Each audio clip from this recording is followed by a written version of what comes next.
This is a tiramisu, my favorite dessert. Usually it just comes in a little piece like this with espresso soaked layers of ladyfingers. This one barely has any mascarpone cheese in the middle, but it has a generous portion on top. As far as tiramisu goes, there's never a bad one, but this one, I know I can make it better. And when YouTube even asked how I would supersize a tiramisu, I rise up to the challenge. I even found a 5-pound tub of mascarpone cheese. And hopefully, we're gonna make enough to fit this hotel-sized pan. Is this big enough for you and your friend, YouTube? I'm overwhelmed. I have an industrial-sized mixing bowl, just big enough to mix my mascarpone with some sugar. Oh man, hard to get out. This is gonna be a workout. Now we're gonna add the powdered sugar. I'm using powdered sugar so it's easier to mix because I don't trust myself to do the regular type of sugar. It's gonna get too grainy. Can this mixer even handle all this cheese?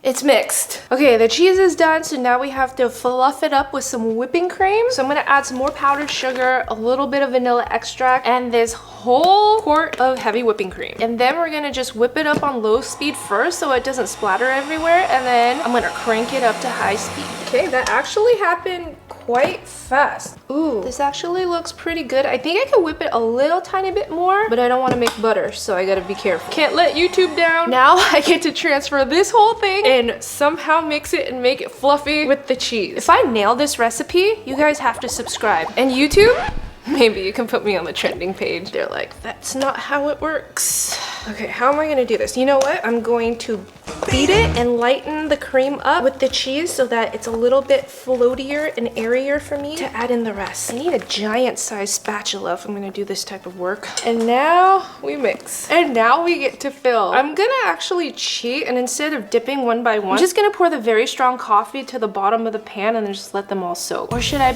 put it down first and then pour it over? And by it, I mean these lady fingers. They turn into those spongy cakes when you soak them. Am I even gonna have enough lady fingers for this? Might have to cut off my own.